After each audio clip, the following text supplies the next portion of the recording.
بسم اللہ الرحمن الرحیم۔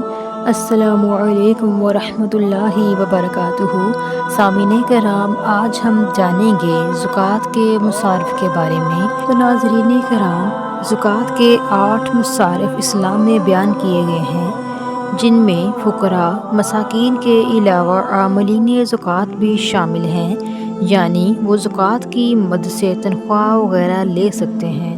زکوٰۃ کے 8 حقدار ہیں: فقراء، جن کے پاس گزر بسر کے لیے کچھ نہ ہو، مساکین، جن کے پاس اخراجات زیادہ ہوں اور آمدن کم ہو، عاملین، جو زکوٰۃ وصول کرنے کا حساب کتاب رکھنے کے ذمہ دار ہوں، مؤلف القلوب، اس سے مراد وہ کافر ہیں جس سے امید ہو کہ وہ مال لے کر مسلمان ہو جائے گا یا مسلمانوں کو تکلیف دینے سے رک جائے گا، گردنیں آزاد کرانے والے، یعنی کہ مسلمان غلام کو آزاد کروانے اور مسلمانوں کو دشمن کی قید سے رہائی دلانے کے لیے بھی زکوٰۃ دی جا سکتی ہے۔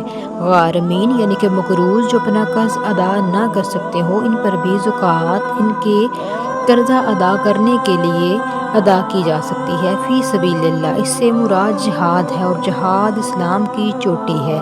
جہاد فی سبیل اللہ اور مجاہدین کے جملہ مصارف و ضروریات کو پورا کرنے کے لیے زکوٰۃ کو خرچ کرنا حدیث سے ثابت ہے۔ ایک آدمی نے اپنی نکیل والی اونٹنی راہ جہاد میں وقف کی تو آپ صلی اللہ علیہ وآلہ وسلم نے فرمایا، اللہ تعالیٰ تجھے اونٹنی کے بدلے 700 اونٹنیاں عطا فرمائے گا، اور سب نکیل والی ہوں گی۔ اس مصرف پر مسلمانوں کو خصوصی توجہ کی ضرورت ہے۔ مسافر، یعنی جس کا زاد راہ سفر کے دوران ختم ہو جائے، اس پر بھی زکوٰۃ کے مال سے خرچ کرنا تاکہ وہ منزل مقصود پر پہنچ جائے، واجب ہے۔ سامعین کرام، اب ہم جانتے ہیں زکوٰۃ کن پر خرچ نہیں ہو سکتی۔ آل رسول صلی اللہ علیہ وآلہ وسلم، امیر مالدار، غیر مسلم اور ایسے لوگ جن کے اخراجات و کفالت کا ذمہ دار خود زکوٰۃ دہندہ ہے، ان پر زکوٰۃ کا مال صرف نہیں کیا جا سکتا۔ زکوٰۃ سونے چاندی، مال تجارت اور جانوروں پر اور زمین کی پیداوار پر فرض ہے۔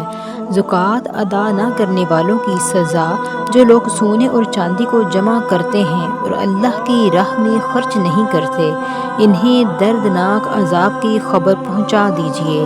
نبی کریم صلی اللہ علیہ وآلہ وسلم نے فرمایا، جو آدمی اپنی مال کی زکوٰۃ ادا نہیں کرتا، قیامت کے دن اس کا مال و دولت گنجے سانپ کی طرح اس پر مسلط کر دیا جائے گا، جو اس کو مسلسل ڈستا رہے گا اور کہے گا، میں تیرا مال اور خزانہ ہوں۔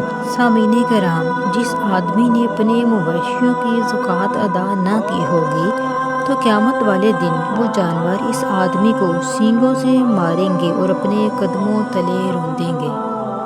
سامعین کرام، میری چھوٹی سی گزارش آپ سے، میرے اس چینل کو لائک، شیئر اور سبسکرائب کیجیے تاکہ اس طرح کی مزید اسلامک ویڈیوز آپ تک پہنچتی رہیں۔ خوش رہیں، خوشیاں بانٹیں۔